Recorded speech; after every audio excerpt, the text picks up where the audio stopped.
Hello guys, welcome to your career academy platform. Friend, हम लेकर आ गए हैं आज के करंट अफेयर। तो स्टार्ट करते हैं। 15 अक्टूबर को विश्व भर में कौन सा दिवस मनाया जाता है? तो 15 अक्टूबर को जो दिवस मनाया जाता है वो आंसर आपके सामने लिखा हुआ है, विश्व ग्रामीण महिला दिवस। राइट, ये 15 अक्टूबर को मनाया जाता है और इस दिन ही विश्व छड़ी दिवस भी मनाया जाता है। विश्व छड़ी दिवस। राइट, तो ये संयुक्त राष्ट्र महासभा ने पहली बार जब सेलिब्रेट किया था विश्व ग्रामीण महिला दिवस, कब सेलिब्रेट किया था? 15 अक्टूबर 2008 में। ठीक है, संयुक्त राष्ट्र सभा के द्वारा से सेलिब्रेट किया गया था।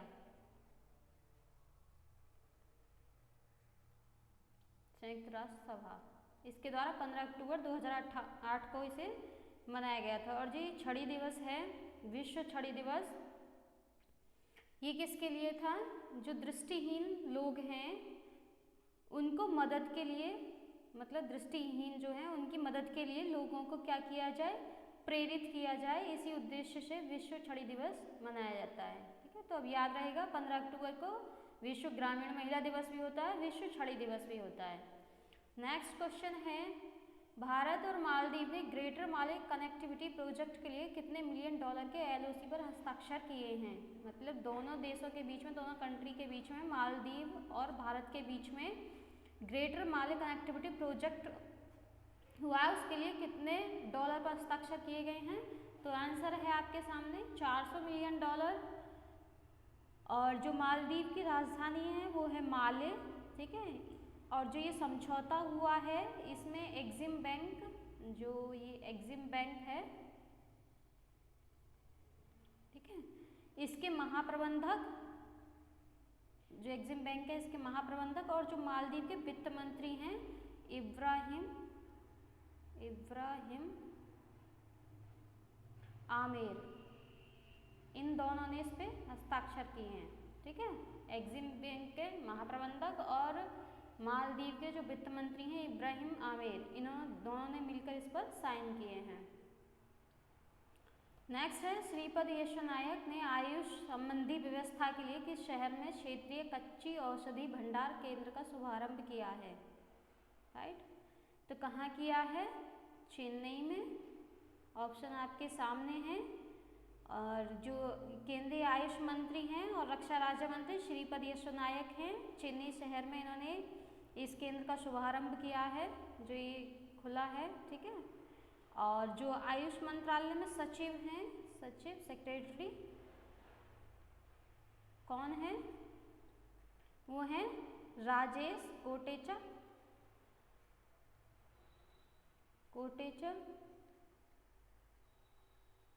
राइट, इसकी अध्यक्षता की थी इन्होंने, राजेश कोटेचा ने। नेक्स्ट है, केंद्रीय मंत्रिमंडल ने स्कूली शिक्षा में सुधार के लिए किससे प्राप्त 5,718 करोड़ रुपए की परियोजना स्टार्स को मंजूरी दे दी है? मतलब 5,718 करोड़ की क्या है? एक परियोजना है स्टार्स, उसको मंजूरी दे दी गई है, केंद्रीय मंत्रिमंडल ने उसे मंजूरी दे दी है। ये संबंधित किससे है? स्कूली शिक्षा सुधार से। तो ये ऋण जो दिया है किसने दिया है? ये दिया है विश्व बैंक ने। राइट, स्टार्स की फुल फॉर्म क्या है? Strengthening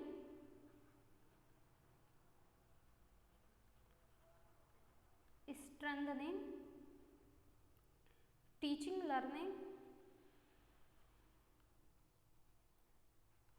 learning and results for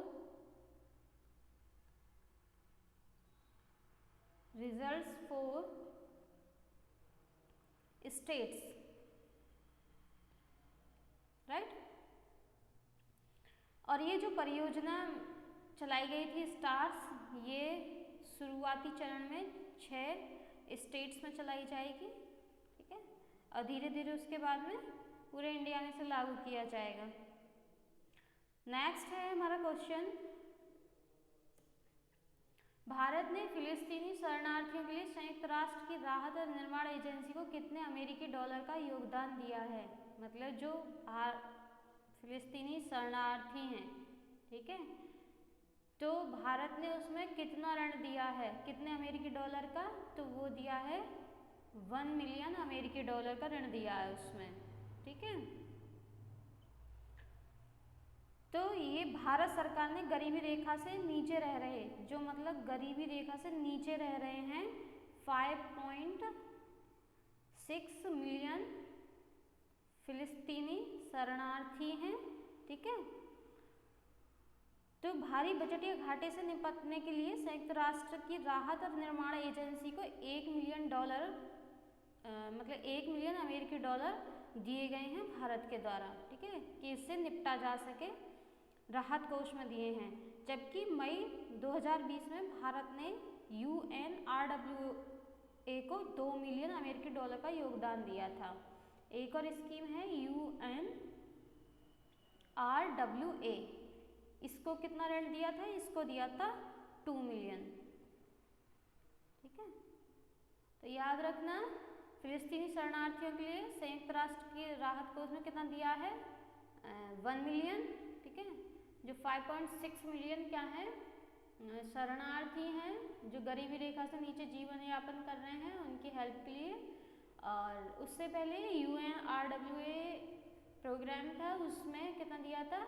2 million उसके लिए। नेक्स्ट है, हिंदुस्तान जिंक लिमिटेड ने कारखाना लगाने के लिए किस राज्य सरकार के साथ समझौता किया है? जो हिंदुस्तान जिंक लिमिटेड है, उसने अपना कारखाना लगाने के लिए किस राज्य सरकार के साथ समझौता किया है? तो वो किया है गुजरात के साथ, ठीक है।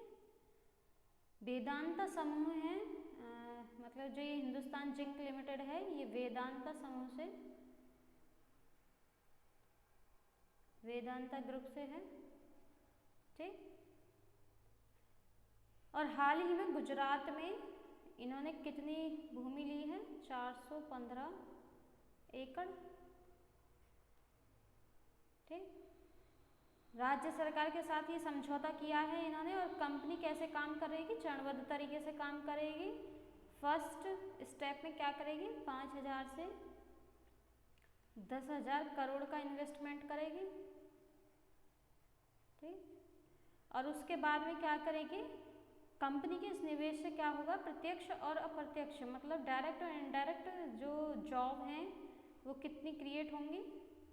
डायरेक्ट एंड इनडायरेक्ट कितनी जॉब क्रिएट होंगी इससे? इससे होंगी 5,000, ठीक है, 5,000 जॉब क्रिएट होंगी इससे। नेक्स्ट है, दिल्ली के उप मुख्यमंत्री मनीष सिसोदिया को हाल ही में किस विभाग का अतिरिक्त प्रभार सौंपा गया है?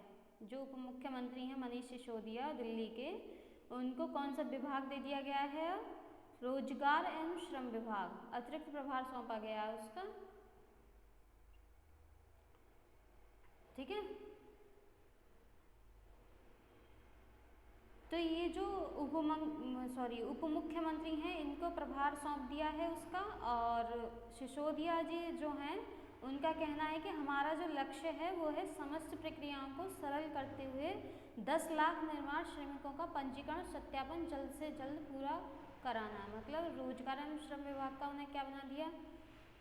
अतिरिक्त प्रभार सौंप दिया गया। तो इनका कहना है कि हम 10 लाख जो मजदूर हैं, ठीक है, जो श्रमिक हैं, उनका पंजीकरण और सत्यापन जल्द से जल्द कराएंगे, राइट, जिससे पता चल सके किसको वर्क मिला है, किसको नहीं मिला है, ठीक है। नेक्स्ट है, भारत को हाल ही में कितने वर्ष के लिए दोबारा अंतर्राष्ट्रीय सौर गठबंधन अध्यक्ष चुना गया है? तो ये चुना गया है 2 वर्ष के लिए, ऑप्शन आपके सामने है, ठीक है। तो अंतर्राष्ट्रीय सौर गठबंधन ये क्या है? 34 सदस्य की वर्चुअल बैठक में, मतलब अभी जो बैठक हुई थी, इसकी मीटिंग हुई थी, 34वीं थी वो, और वर्चुअल हुई थी। 2 वर्ष के लिए दोबारा से इसे इसका अध्यक्ष बना दिया गया सौर गठबंधन का, ठीक है। और इस बैठक में 4 क्षेत्रों का प्रतिनिधित्व करने वाले 4 नए उपाध्यक्षों का भी चयन किया गया है। ठीक है, और सौर गठबंधन का मुख्यालय कहाँ है भारत में? गुरुग्राम में। ठीक है, हरियाणा। नेक्स्ट है हाल ही में जारी आर्ट एंड कैपिटल का पासपोर्ट इंडेक्स 2020 में भारत का कौन सा स्थान रहा है? ये स्थान है फ्रेंड, ठीक है, ये स्थान है, कौन सा स्थान रहा है? ठीक, तो इसमें रहा है 58वां स्थान इसका। हाल ही में जारी हुई थी इंडेक्स रिपोर्ट, तो इसमें 58वां स्थान मिला है इसको। जबकि इस पासपोर्ट में पहले नंबर पर कौन रहा है? न्यूजीलैंड। ठीक है, न्यूजीलैंड फर्स्ट नंबर पे है। और उसके बाद में जापान, जर्मनी,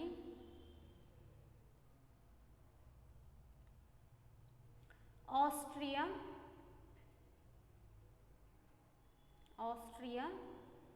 और दक्षिण कोरिया, साउथ कोरिया। ठीक है, लग्जमबर्ग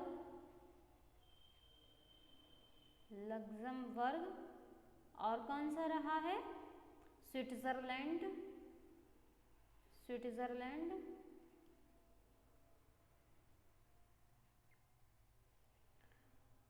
एंड आयरलैंड। ठीक है, और ऑस्ट्रेलिया भी है इसी में। ठीक है, तो ये दूसरे स्थान पर रहे हैं। पहले स्थान पर रहा है न्यूजीलैंड, और जो 58वीं रैंक मिली है वो मिली है भारत को।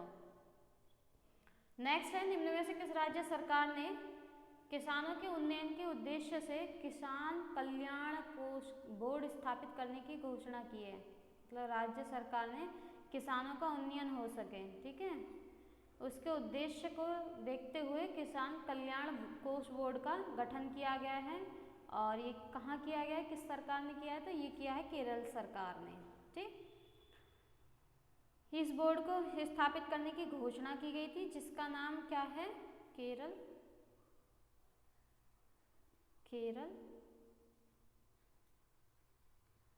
कृषक क्षमा निधि बोर्ड। ठीक, और जो इसका अध्यक्ष बनाया गया है, मतलब ये जो बोर्ड बना है, इसका जो पहला अध्यक्ष बनाया गया है वो किसे बनाया गया है? वो बनाया गया है डॉक्टर पी राजेंद्रन को। ठीक है, पी राजेंद्रन को बनाया गया है। नेक्स्ट क्वेश्चन है हमारा, केंद्रीय शिक्षा मंत्री श्री रमेश पोखरियाल निशंक ने किस शहर में आगंतुकों के आवास के लिए संकाय का उद्घाटन किया है? कहाँ किया है? वो किया है खड़गपुर में। ठीक, जो प्रतिष्ठित विदेशी विश्वविद्यालय हैं, मतलब फॉरेन जो यूनिवर्सिटी हैं, से जो मतलब अधिक संकाय को आकर्षित करने के लिए, मतलब वो अट्रैक्ट हों इंडिया की तरफ। ठीक है, मतलब इंडिया में एजुकेशन पाने के लिए, तो इन्होंने क्या किया है? वेस्ट बंगाल में, ये खड़गपुर जो पड़ता है वेस्ट बंगाल में पड़ता है, तो वेस्ट बंगाल में इन्होंने अंतर्राष्ट्रीय संकाय का उद्घाटन किया है। ठीक है, और जो ये उद्घाटन समारोह था, इसमें श्री पोखरियाल जो निशंक हैं, उन्होंने कहा था कि भारत प्रमुख रूप से किसका केंद्र बनना चाहिए? वैश्विक शिक्षा का केंद्र बनना चाहिए। ठीक है, इसी उद्देश्य से इन्होंने इसकी स्थापना की है, इसका गठन किया है। ठीक है, नेक्स्ट है, 17 अक्टूबर को विश्व भर में कौन सा दिवस मनाया जाता है? तो कौन सा दिवस मनाया जाता है? अंतरराष्ट्रीय गरीबी उन्मूलन दिवस, right, international day for the eradication of poverty, यानी कि गरीबी उन्मूलन दिवस। सबसे पहले कब मनाया गया था ये? 1987 में। कहाँ मनाया गया था? फ्रांस में। ठीक है, जिसमें क्या था? जिसमें लगभग 1 लाख लोग, 1 लाख जो लोग थे, उन्होंने अपने मानव अधिकारों के लिए, जो ह्यूमन राइट्स होते हैं, उसके लिए क्या किया था? प्रदर्शन किया था। और संयुक्त राष्ट्र जो है यूएन ने 22 दिसंबर 1992 को यह दिवस मनाने की घोषणा की थी। फ्रांस में 1987 में, लेकिन जो यूएन है इसने, यूनाइटेड नेशन ने क्या किया था, 22 दिसंबर 1992 से इसे सेलिब्रेट करने की घोषणा की थी। ठीक, नेक्स्ट है भारत और किस देश के बीच हाल ही में वेबिनार और एक्सपो आयोजन किया गया है। वेबिनार और एक्सपो का आयोजन किस किस के बीच में हुआ है, तो भारत और कजाकिस्तान के बीच में हुआ है। ठीक है, भारत के फिक्की के माध्यम से, जो फिक्की है,